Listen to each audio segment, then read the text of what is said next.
With so much confusion going on in the world, so many voices, you have to go on a journey and isolate yourself in order to know what you really think. Wait, what?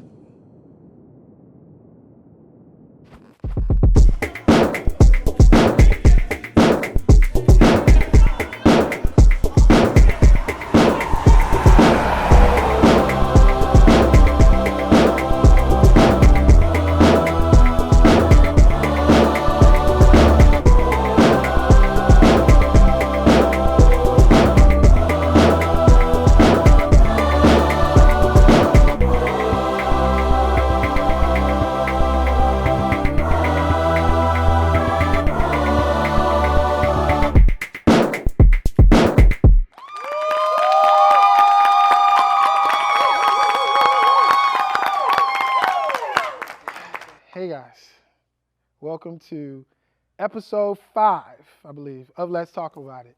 So, as always, we're joined by a beautiful, wonderful, amazing live studio of artists. Please, studio artists, give yourselves. We love you. We appreciate you.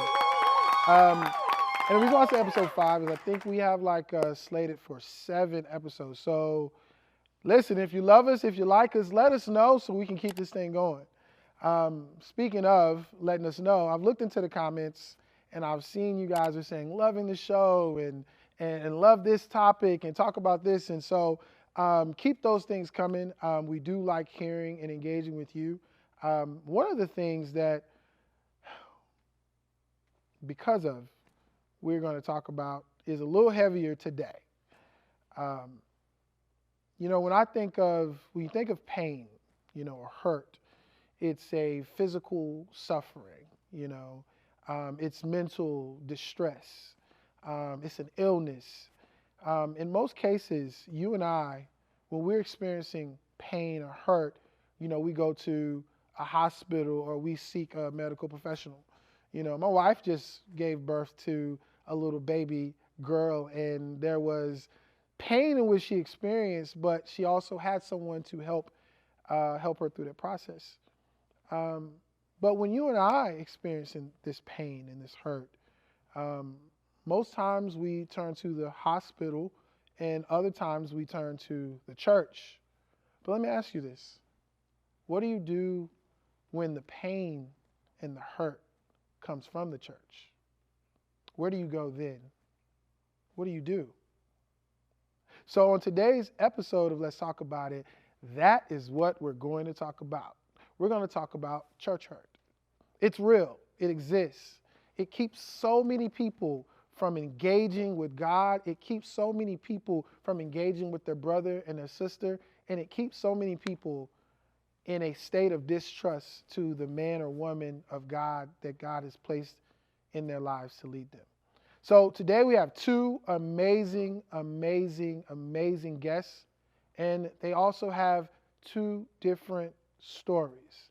But those stories, not to exploit any type of pain, but it is to shine the light on it so that it may help you, those at home. So I can't say, are you excited?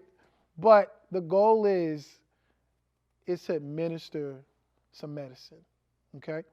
So, come back and we'll be sitting down with our amazing guests, Sasha Kingdom, and then later on, Dre Lamont. We'll see you when you come back. Houston, it is your time.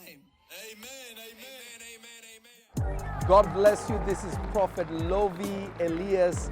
Houston, it is your time, March 31st at the Smart Financial Center in Sugar Land. It's going to be a night of the prophetic deliverance, healing, and it's going to be a restoration season for you. Make sure you mark it down. Make sure you're there March 31st at the Smart Financial Center in Sugar Land in Houston, Texas. God bless you. Welcome back, guys. So as I said, we have 2 guests today that is going to share their stories. And because of the subject matter, we're just going to jump right on in there and let's really, really talk about this thing called church hurt. So with me today is a very special guest, first guest, by the name of Sashay Kingdom. Sashay, welcome to the show. Thank you for having me, Apostle. All right, I appreciate it. Give her a round of applause. Sashay is an entrepreneur. She is a wife. And get this, guys. I know you can't look at her and tell, but she is the mother of 4. She has yeah, that's worth a hand clap. Listen. She has a very beautiful tribe, but she also has a very beautiful story. So before we get right into it, Sashay, please tell us. Tell the people a little bit about yourself. I know I gave them a little bit, but tell them a little bit about yourself so they can know you a little bit better. So as Apostle said, I am a wife, a mother of 4 wonderful children, but I also am a realtor. So if you guys ever need any assistance, I'm here to help. But I'm also a notary. I manage all of my husband's businesses, Jesus over everything. I'm also in a mom tribe called Mom Fits that cultivates mothers and just hold each other accountable and build each other up spiritually. So that's who I am. So you have a community, sounds like everywhere you turn. Amen. Oh. Yes. So with that, I think it's going to be important that what you say now, it comes from a real place, because you have a family, you also are part of these different groups, but you were once a part of a church. Yes. And somewhat. and you seem to be, from what I know, and I'm pretty sure the people at home can tell you, you seem to be someone that is a very loyal, passionate, and sincere person. So let's talk about church hurt. Let's go down this road. Tell us what happened. Tell us what you experienced. Jeez, it's so much to say. I can speak to a lot, but I can give a little bit of an overview. Okay. So I wasn't necessarily connected to a church, but I was connected to individuals that were looking to build a church. Okay. So I was a part of the foundation, the conception of growing the vision. Okay. So I was connected to these people for 8 years. Wow. And in that 8 years, at the very beginning, of course, they helped. My life transformed in the areas that it needed to transform. But then in that, probably the last 2 to 3 years of being connected to them, things shifted tremendously. And in that, I experienced a lot of things that I personally believe were like, wow, like, Lord, why would you allow this? These are people that I looked at were like parents I never had before. So when I was in it, I was in it. I was loyal. I saw the vision. So we all go through hard times. That's fine. You have your people that are going to be there, that's going to ride with you no matter what. But when that hard times, meaning like, and what I can say is like, these people, when we met them, they had everything. And then they lost everything and never recovered. But in that process of helping them get back on their feet, there was never a getting back on their feet. They literally, and me and my husband are a young family, having babies left and right every 2 years. So, and they were there with us through that. And what I mean was they were like intimately close, like living with us through this process. How big was your apartment? We were in a 1-bedroom apartment. Wow. With, at the time, 2 little ones, but I was pregnant with my 3rd. Okay. 1-bedroom apartment, 2 other adults, all of our kids, and then all of their stuff housed in our living room. And we were in our bedroom, and they were in the living room. So you're saying you were intentionally serving some church leaders, Yes. or leaders Yes. that were intended to start a church. Yes. And you guys took them in, and though your family was smaller then, it was still growing. Yes. And they ended up occupying space in your apartment. Yes. And how long did this period last? This period lasted 3 separate apartments, 2.5 to 3 years. Wow. But so many things happened in between that period. Please share as much as you feel comfortable sharing. So in that, there were, you know, we all have flaws. We all have character issues and things that we're working on. That's a part of life. You grow and you grow together with people. But as someone that was new to the faith, I didn't grow up in a church. My husband definitely grew up in a church, you know, definitely experienced the church hurt, been to different leaders. But for me, I was just, you know, the traditional, I only go to church on the holidays. So that was my upbringing. So to come out here to California, and I literally met them within the year of being out here, that transition was wow. I never heard anything so deep, you know, so revelatory.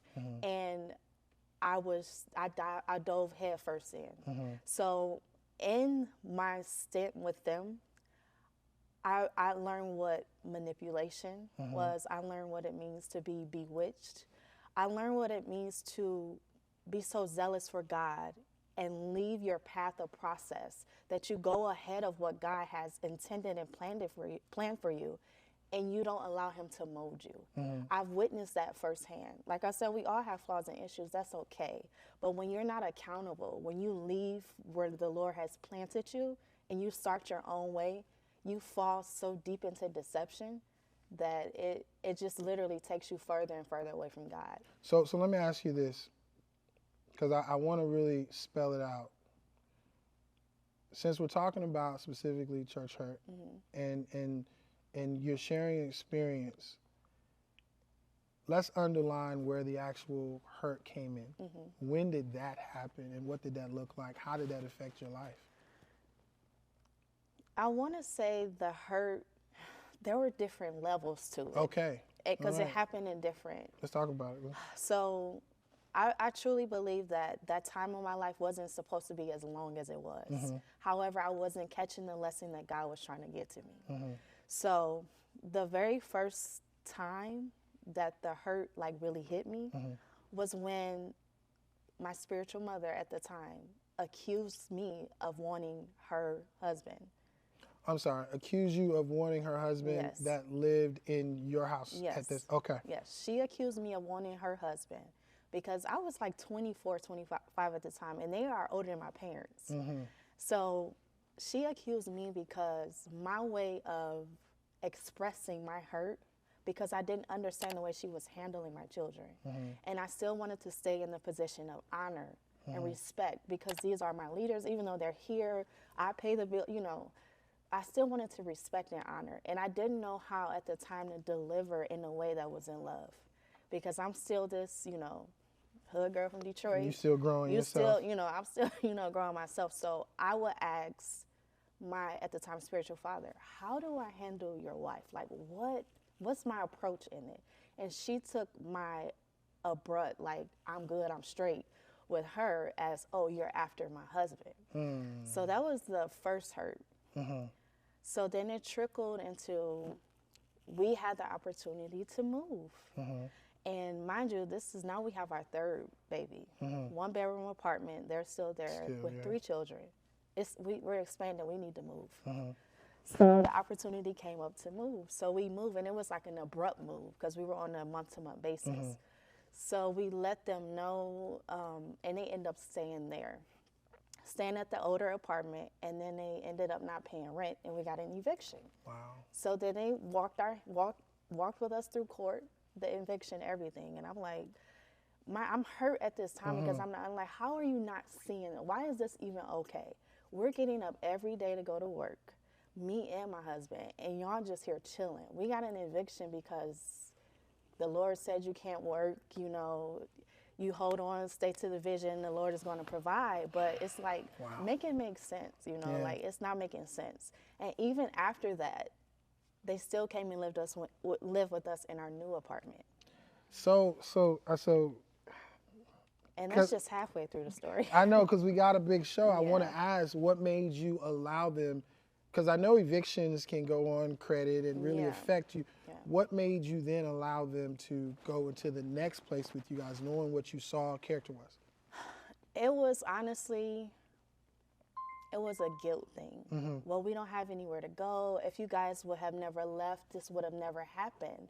So it was a guilt thing for me because I loved them. Like, they walked me through some times. You know, at the beginning of my marriage, they married my husband and I, and they were the godparents of my children. So I was heavily invested. Even though my husband was done, I was still heavily invested. So there was like a guilt thing there. And I really thought that my destiny was in them. So if I disconnected, I was aborting the destiny and the mission that God had given to me and my husband. So that guilt, it was a guilt thing. Like, we will always sit down and talk, hash it out. However, there still wasn't any real accountability there. It was still just like, well, this, you know, God would put you in a position to be able to bless others. But I'm like, well, we don't have nothing to give, so how am I supposed to, how are we supposed to bless you? We're young. I just was not understanding. But yet I kept holding on, not realizing how programmed I was to even do the things that I didn't want to do. That's a tough spot. Yeah. So. That's a tough spot. So you were saying that you kind of had, there was tears. So now the first thing happens, the second thing happens. Was there anything that was like a final straw, or was there? There was a final straw, but it still was a process. So the way that it happened was she would go home to visit her dad. Now, like I said, he's my spiritual father, so I'm zealous for God. I'm hungry. So I was at the time always asking questions. I couldn't really get much from her because the death wasn't there. So it was just like, oh, you know, just brush it off. But the death was there with him. So my husband and I will always speak with him. So when she went away, he then began to profess to me his underlining, I guess, love or whatever he had for me, and how I should be his wife, and how he's learned a lot from me as far as virtues that a woman should possess to carry the destiny of a man, to help him. And those were the areas that his wife was lacking. Okay, so these are leaders at the time that you, your husband, your whole family were connected to. Yes. And so you know, basically talking about you from the eviction to talking about you to now you're dealing with some really tough stuff, all under one roof. My question for you is, how did that affect everything else around you, even your outlook on life? It was a heavy weight.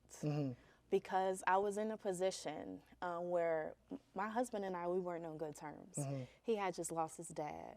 We weren't seeing eye to eye. We just always had just stuff in between us. And then you add on them, and it was just like, it was a weight that I didn't realize I was carrying so heavy that literally it was destroying me. It was killing my mindset. I couldn't pray. Like, I really had a season where I didn't want to pray. I was angry with God. I had such a brain fog. I'm like, what's the point? Like, at least ease me into this Christian walk. Like, no, your forethought just thrust me into all of this craziness. And I'm like, God, like, why? And I didn't understand because I couldn't even express it to my husband because it would have broke us. So then, wow. Listen, guys, this is not a tough, or I should say it's not an easy subject matter, but let's drop some fires in the comments for the sharing. This is, because we're trying to help someone here today. And we're not just going to dive into the depths or the deep of it and not have some light in this. So let me ask you just directly here. From all that you're sharing, and I know it's like a lot to just fit into this segment, but have you recovered from this particular hurt in your life and time? Have I recovered? Yes. Yes. And how did you notice you had recovered? I noticed my recovery when I started to think about it less, when I started to not be affected, because to this day they're still reaching out to me and my husband, even though we have them blocked on all platforms. even on our phones, but my husband is a little bit more open. But now I'm not reactive.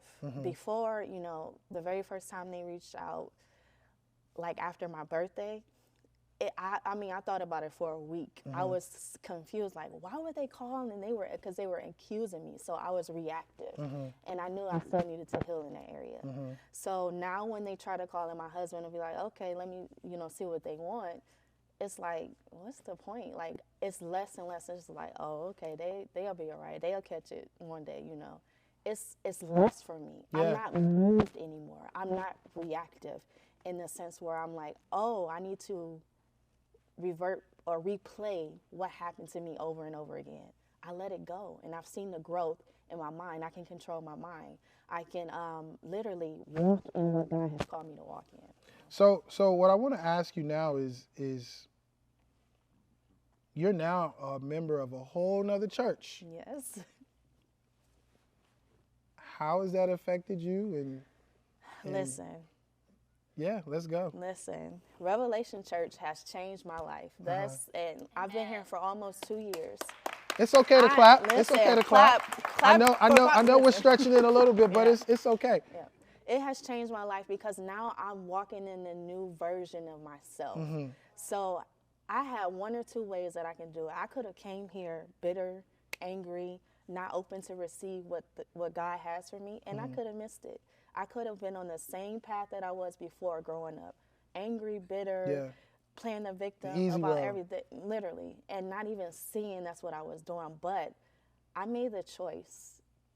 I heard the voice, and I decided to be on that path of process and allow the Lord to mold me, continue to change me. And now I'm walking in my destiny. I have destiny partners. I have a whole community that's supporting me, and I am where I'm supposed to be. And look, listen, I'm out here. I'm shining like it's me. This is my thing. I'm doing my thing. You know, And you won't let's talk about Let's it. talk You know, about and because you can talk about it. Yes. You know, it is one easy or clear way to knowing that you have grown past a place in your life, and that is when you can talk about it. And as you can see, Sasha is not just talking about it. She's talking about it with a smile. She's talking about it with joy and still love in her heart. And we thank you for just coming on. I wish we could just extend this time, but we do have some more stories, another guest that we want to give the people an opportunity to hear from, because, you know, there are different levels to this church hurt. There's different aspects and different ways in which people are affected. And so we want to cover as much as we possibly can. But while we still have you, please tell the people where they can find you. If maybe they want to hear more, maybe it is now your opportunity to maybe either minister, get them a house, or whatever. Amen. Tell the people your information so they can know where to find you. So you can find me on all social media platforms. So Instagram is Sashay Elias Kingdom, as well as Facebook. Well, those are the only 2 platforms. So you can reach out to me on those 2 platforms at any cost. I'll respond to you. I'm always available. So that's all I have. And any websites or anything? Or? No websites yet. Okay. So we have some amazing information that we'll throw into the bottom. So we have our social medias. And guys, for those of you at home, maybe this is your exact story, maybe it's not. But right here, what you heard was a champion of forgiveness. And there's more to learn from her. But we'll be right back with another guest. And he has also experienced hurt by the hands of the church. But let's hear what he has to say and see where we're going to go with that. All right? So we will be right back.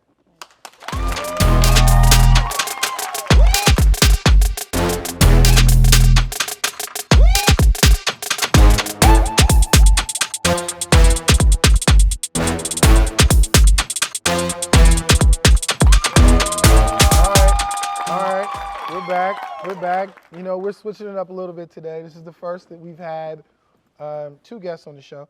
And so that first segment was wild. We heard from Sashay Kingdom, and she told her story.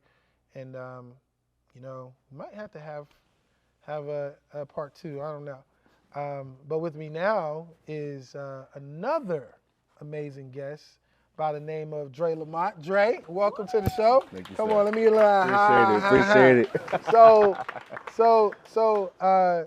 I've had the privilege of going live with him on his social media and when I was promoting my book in business and dating, and it was a great experience. So it is special for me to be able to now ask this guy who asked me so many amazing questions, some questions, but also not for the sake of.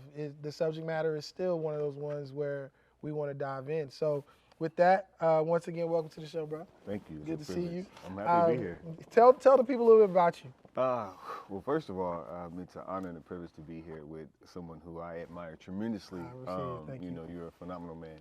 And so, like he said, my name is Dre Lamont. I am a husband. I'm a father. I'm an artist. I'm a businessman. I mean, I can go on, but that would be irrelevant. He does have a lot of slashes, if you will, but not for the sake of very productive and progressive. So Dre, you know what we're here to talk about. Yes. Yes, sir. You know, we had an opportunity to discuss, but we want to share with the people. So earlier, you heard the stories we were talking with Sashay about her experience Indeed. with church hurt. Yeah. Obviously, you're here to share your own. So let's just go right into it. What was your encounter and experience with church hurt? My first encounter, because actually multiple occurrences. Okay.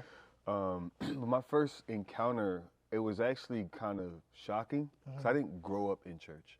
So I didn't understand like the church customs and the norms and things like that. I never really understood it. And so when it happened, it kind of threw me for a loop. And I think, it was because of who it came from. And so one of my first instances with it, I remember a leader that I had was very vocal, extremely vocal, and a lot of times the things that he would say, he would somehow justify it as if it was right. Again, I didn't grow up in church, so I didn't know if that was correct. So it was your church leader? Yeah. That's what you said, okay. Yeah, the senior leader. Senior leader, okay. Yeah, and so, I had served under that ministry for about, I want to say 12 years.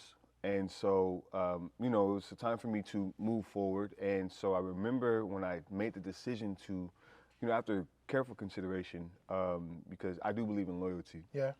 And I stayed loyal for a long time. And so I remember when I transitioned out, it was a Sunday morning. I had already been out of the church for about maybe a week, so still very fresh out. And he, by name, publicly said some things that I confided into him to the congregation and those who were watching via live. And it was just really, really hurtful. So you weren't at service that day. No. But he spoke your name in an incident. Yeah. Or said something very private. Yeah. To the public. Yeah. Made it known. And known. Mentioned you by name. Mentioned me by name. Okay. Wow. By name. Wow. Yeah, by name. And it was just interesting that happened because it's just like you wouldn't expect someone that you look up to do something as atrocious as that, and someone who you valued and you served and you committed over a decade plus of your life to help building, their ministry. And so I remember I fell into a very deep depression. So before you go there, what did he say to the congregation? Listen. Okay, No limits, what did he actually say? So he said by name, I was sleeping around in the church. Wow. And it was interesting. I'm like, there's really nobody here I even see like that. So was it true? No. Okay. No. I have to ask because otherwise people think we're just softballing our guests here. So the senior leader, you're not there. He calls you out by name and says that this man is sleeping around in the church, and he took his version of what he said based on a private conversation that you had with him, and Wow. Yeah. First of all. and obviously you're saying it wasn't true. So now how you hear about this. Mm-hmm.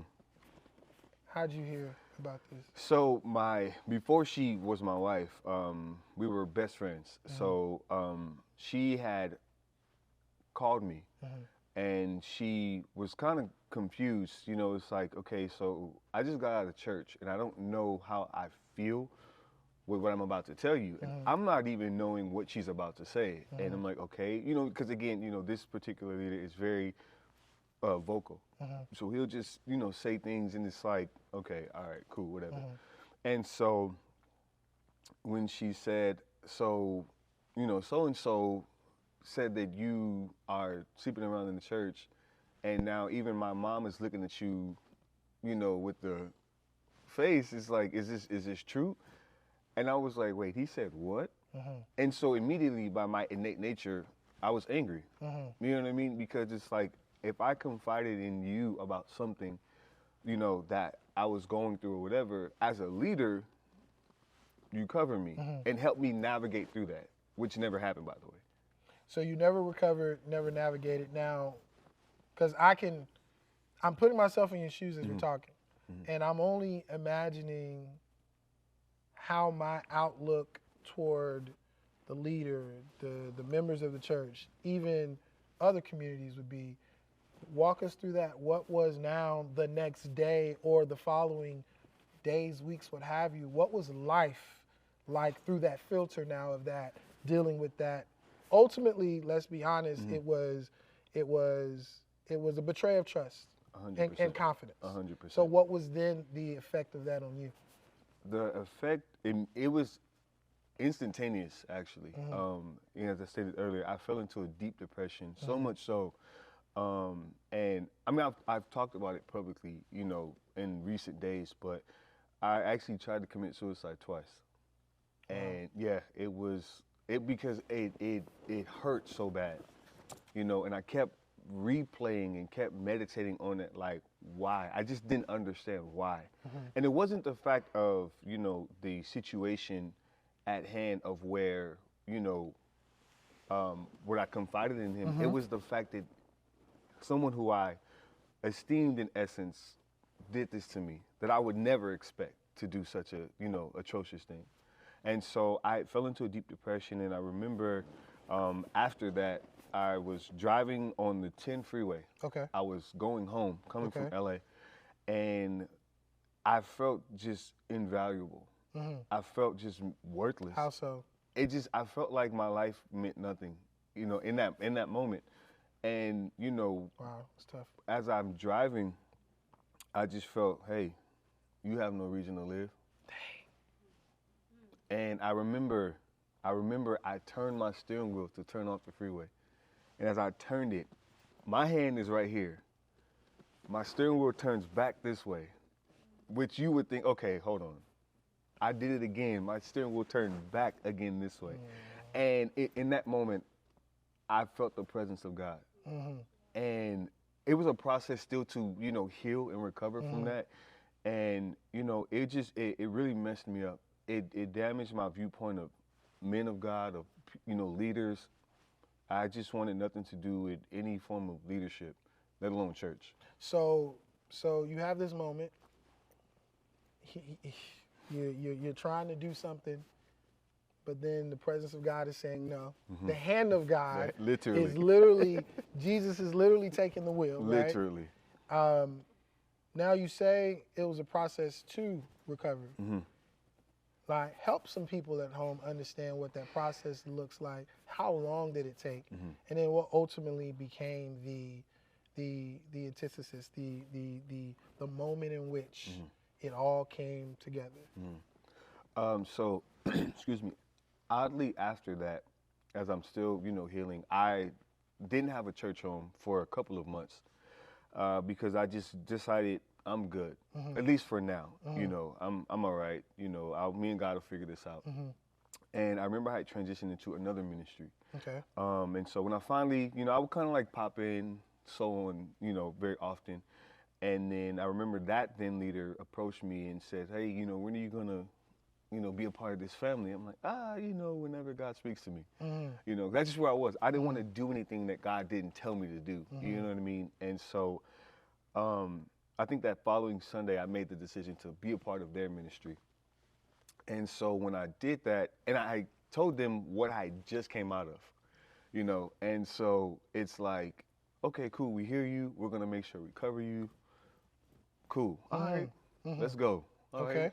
I think I may have maybe found home. Okay. And so, I'm in the ministry, I'm serving, I'm being diligent. And my before she's my wife, we still are best friends. And so she comes over, and then after some time, actually not too long, about a year, we get married. And so that was like the first instance, if you will. Of the recovery process. Yeah, of the recovery process. And then on the contrary of that, those leaders were kind of felt the way like, hey, this is a big moment. Like, why weren't we invited or, to the wedding. Yeah. Okay. And it was very intimate. It wasn't like a big thing, Yikes. Yeah, it was very. I get you. Yeah, and so I wanted to be just something special. I didn't want no, negativity. I didn't want no tension. For what? You didn't want no church. I didn't. I didn't want no church to be involved with this. I didn't. Moment of this life moment. At all. Understandable. And so this is the person who I knew for a fact that the Lord wanted me to be with, and vice versa. And so that was the start of my next experience with church. And so then from there, the relationship kind of like, and so I remember when when I mentioned my now wife, to my leader, and I remember vividly them saying, we don't think she's it. Oh, okay. And it was never no real reason why. And it just was like, okay, like let's. And how soon after the decision, the wedding, was this conversation? Do you remember, like the time frame? It wasn't. It was probably like a couple days to a week. Before the wedding? Yeah. Okay. Yeah, okay. Before So before the wedding. Yeah. Now there's this seed of potential doubt. Oh, that's being sown. Oh, yeah. That's tough. It was an ocean of doubt, actually. That's tough. Yeah. An ocean of doubt. That's tough. It was an ocean of doubt. And so, and then you question, okay, did I really hear God? In pursuing someone who I believe will be an asset to where I'm going. Yeah.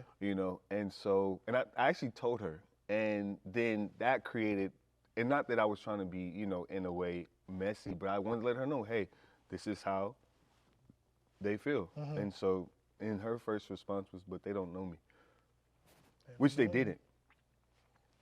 And so it was kind of like, well, we don't know her, so we just feel like she's not it. Okay.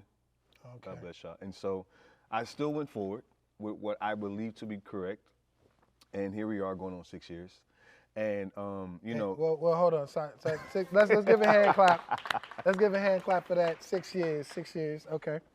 And as we journeyed, the relationship between my now wife and then my leaders are very estranged. Like and to the point of where, if you know my wife, she's a very submissive person. She's very reserved into herself, but she's very, submissive. And so she just stopped coming to church.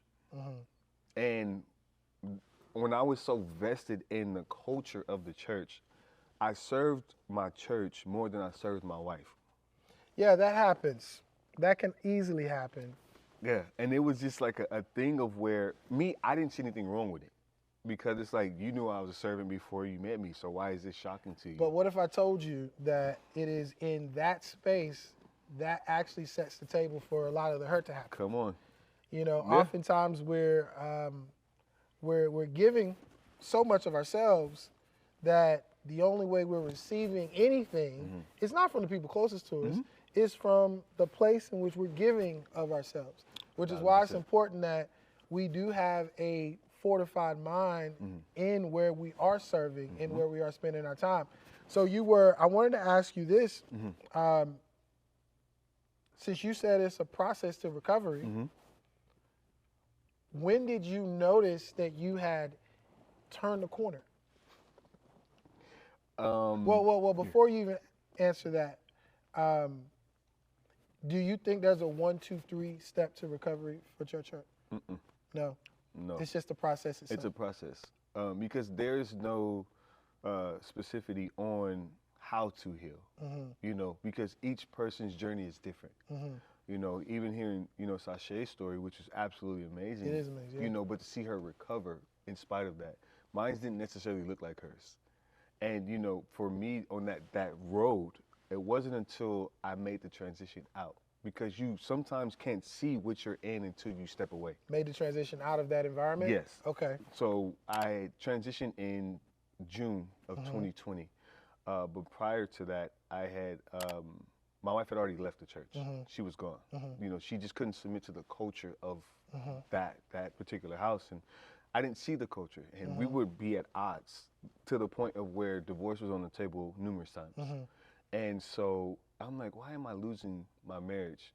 Yet God, I'm serving you. It doesn't make sense. Yeah. Like, God, I'm committing my entire life, literally, to building this organization, and yet I'm not seeing fruit. My wife is like, I'm about to be out, you know, and I didn't understand it. I'm going back and forth with her. And so it was just this thing of where just constant tension, you know. Tension. And so it's like to the point where I'm showing up at church by myself every week for months, for probably almost 2 years. And so it wasn't until, and she would try to tell me certain things, and I just didn't want to hear it. Yeah. It's like, you know, whatever. You're being what I'm being instilled of what I think that you are. It's not true. And so when I made the decision to transition, I remember I laid in her lap and I just cried. I wept, like literally, I just cried. And When you say transition, you still mean the transition out of the church? Yeah, transition out of that church. So June 2020, I transitioned out. And I remember I just laid in her lap and I said, I'm so sorry. I am so sorry. I didn't know, I didn't see it. I didn't see what you were talking about. And so, you know, after that, I had the opportunity to get connected to where we are now. Where are we? We're at Revelation Church, Okay. LA. And so my wife was actually the reason why I even found out who Prophet Lovie was. I had never even heard of him, and she had found him in actually 2019. And so she was telling me about this prophet. I'm like, okay, like I'm very loyal, so I like to stick to whoever I'm with. I don't like to bounce around and listen to different people. So I found myself in a place of where when I first encountered Prophet Lovie, I knew this is where I was supposed to be. So let me get this straight. You went on a journey of church hurt. Yeah. You find yourself from leaving one church to another. This second place, well, the first place talks about you. Yes. All right.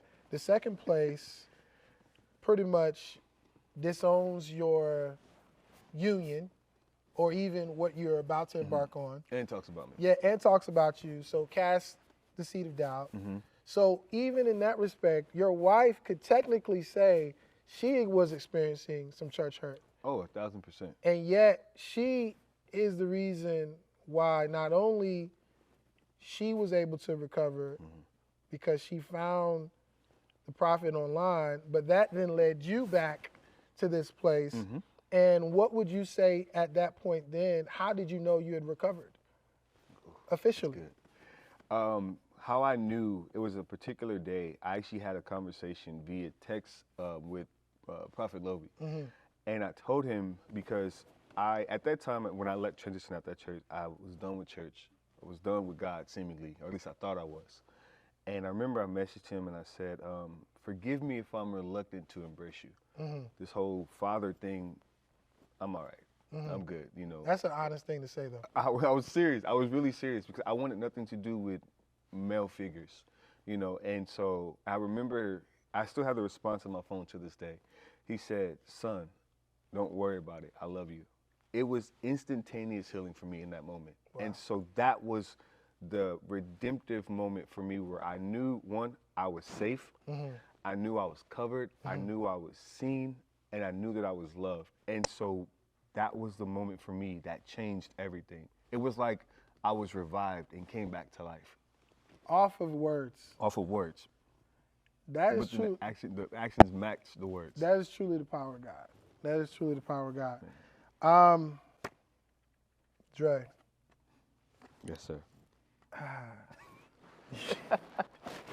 Please drop some fire. Drop some fire for what you're hearing. This is one of those topics that you want to dedicate more and more time to. So just as I mentioned with Sasha earlier, I may have to bring this, or what I like to say now, run it back. I may have to run this thing back for a part two. So the question is this: if I were to do that, I feel like I'm doing a lot of part twos now. Part twos, but this one I think is important. But if I do that, I forgot to ask Sasha earlier. No, I didn't ask, but I'm going to ask Sasha, would you be willing to come back if we, want to discover a little bit more and just help some people? Maybe we'll have some Q&A from people and what I do think that is very important is the story you guys are telling today gives people an opportunity to now come and seek you guys individually, and maybe you can administer a good love of God, a good word of God, and just the heartfelt sincerity of the Lord to them, and help people individually walk through some things. So be on the lookout for that. But in the meantime, in the between time, please tell the people how they can stay connected with you and where they can find you, et cetera, et cetera. Amen. So you can find me on social media, Instagram, Twitter, Facebook, at Dre Lamont, as well as my website, drelamont.com, where you can find anything, everything, me, and Can they find this shirt you're wearing today? Yes, you can definitely find this shirt, which is from my clothing line. It's on my website, byrama.com, and make sure you go check that out. All right, y'all heard it here. Listen, we'll be back with some final thoughts. Though the subject matter has seemed to be a bit heavy, a bit weighty, we're going to see what the Word of God is speaking to these things, and we're really going to make sure that no matter where you are, no matter what you're dealing with, whether you're in the beginning of it, the middle, or you've made it to the other side, that we're able to give you some things, some tools to help you, just weather the storm. So we're going to be right back with some final thoughts. All right, we'll see you in a bit.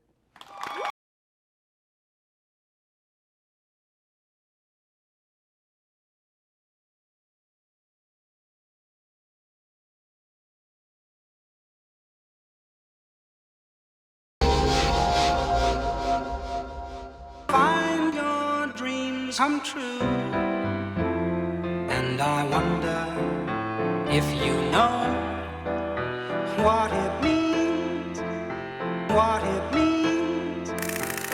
and I wonder if you know what it means, and I wonder if you know what it means to find your dreams, and I wonder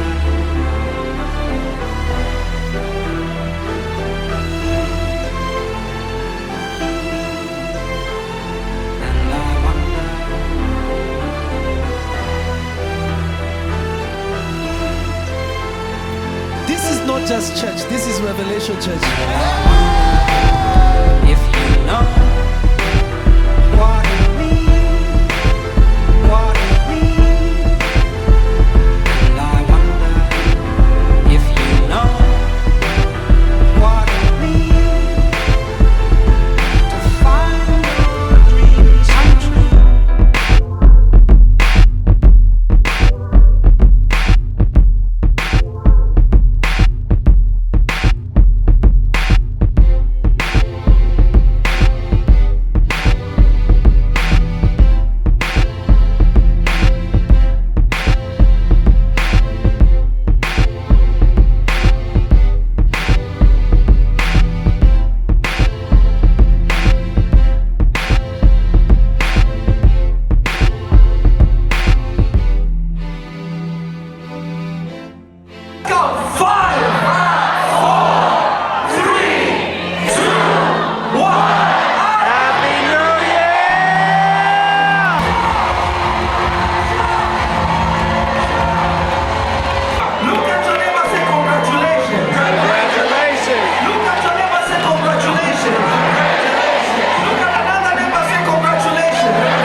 know. I know.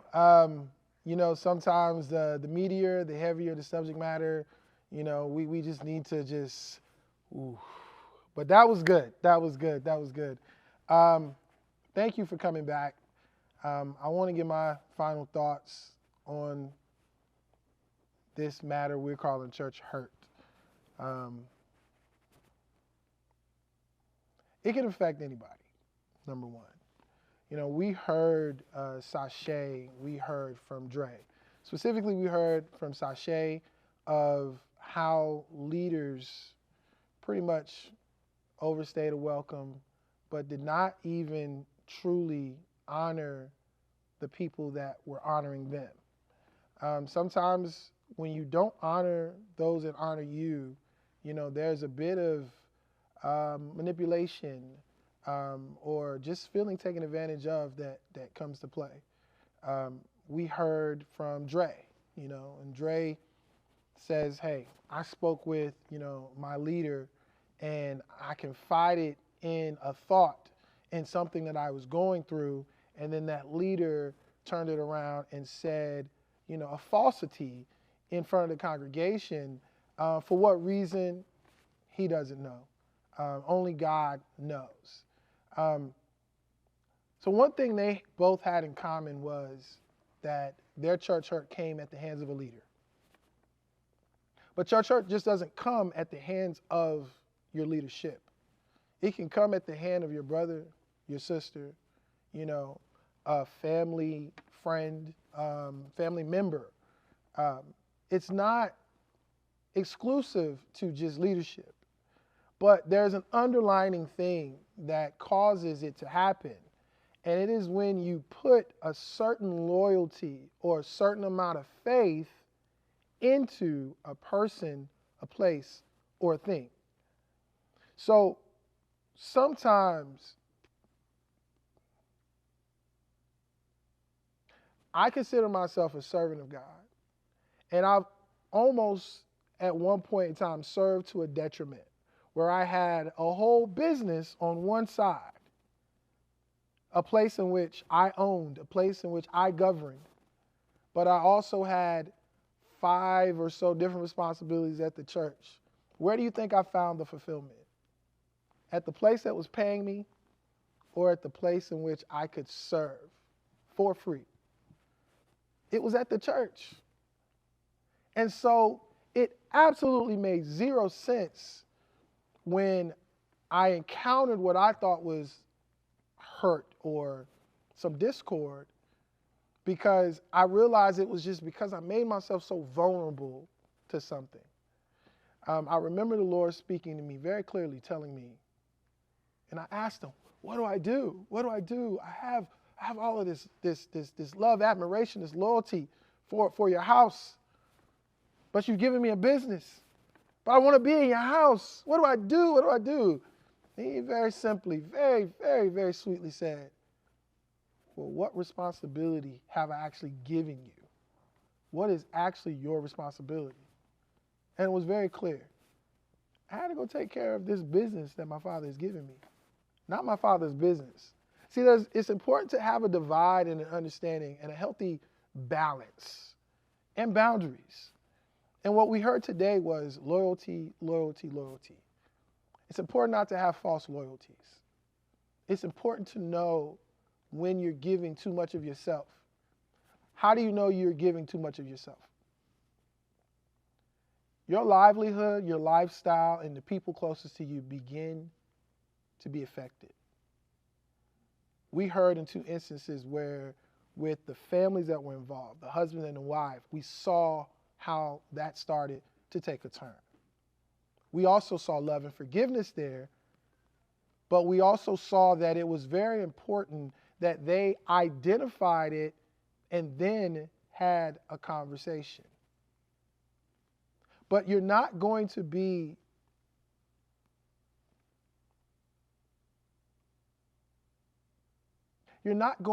someone that is impenetrable at all times. A lot of the times church hurt happens is because there's an area of our life that we're not dealing with, there's an area of our life that we haven't heard the Lord in his command to tell us to be stronger there, to take over there. And as we know, all things work together for our good. He allows us, even in our ignorance, even in our vulnerability, to walk through something in order to bless us, to strengthen us, and to make us stronger. So even though it doesn't feel good, there's value in pain. And pain makes you stronger. I want to go into the scriptures here really, really quickly. Let's go to Psalms 146, and let us read out of the King James. Psalm 146, verse 3 to 4, if you wouldn't mind reading, Fatima. Psalm 146, verses 3 and 4. Mm-hmm. Put not your trust in princes, nor in the Son of Man, in whom there is no help. His breath goeth forth, he returneth to his earth. In that very day his thoughts perish. Okay, so read verse 3 again. Put not your trust in princes. Okay, stop right there. So princes there is just saying authority, right? People of power. Okay, continue. Nor in the Son of Man. Okay, stop. You see there, son and man are both lowercase. So we're not talking about the Son of God. We're talking about a mere human being here. Okay, continue. In whom there is no help. Mm-hmm. His breath goeth forth, he returneth to his earth. In that very day his thoughts perish.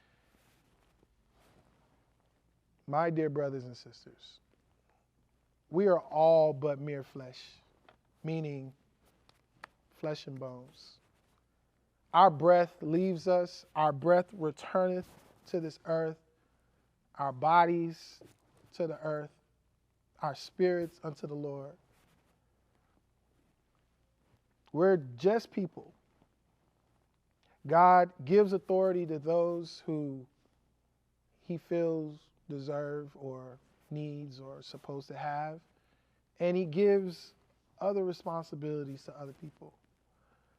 But I challenge you to, though you can understand these things, I challenge you to also know how to respect authority, but also have a healthy boundary for yourself.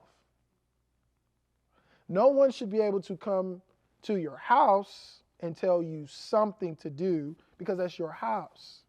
But you can honor them. If your parents come to your house, you honor them, but it's still your house. I hear you, Mom. I hear you, Dad, but that's not how we do things in my house. That's how you do things in your house. So as the Word of God is saying, it is great to have an honor and a respect for those who you listen to. But don't do it in such a way where you are blindly following and blindly doing things. I watch every service here at Revelation Church, and the prophet could have just done an amazing, powerful prayer in which he engaged the entire congregation, and he told the entire congregation to declare this over your life, to speak these things, to speak this, to say this, to cancel this, to cancel that. And then people still, when it's all said and done, as if they did not hear what they just said, the power of their own tongue, they'll raise their hand and say, pray for me, pray for me, pray for me. When we know that you are the greatest prophet of your life, when we know that it is the power of God in which even our great man of God is using and is trying to help you connect to, engage with, and exercise in your own. So this topic of church hurt, it's been around. It's not going anywhere.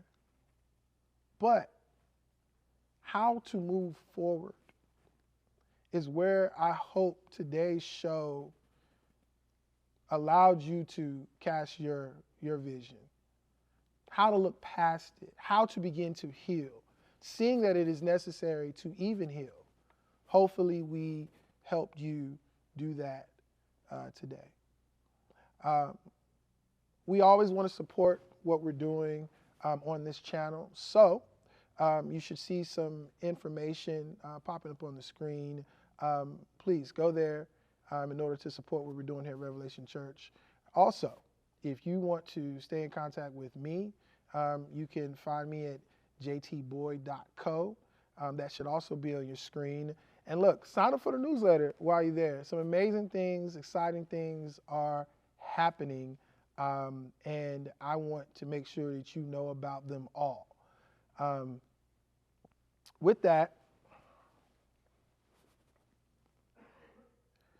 let's keep in mind that church hurt comes at the expense of an honor, a respect, and a loyalty that's unchecked. So, with that being said, value yourself.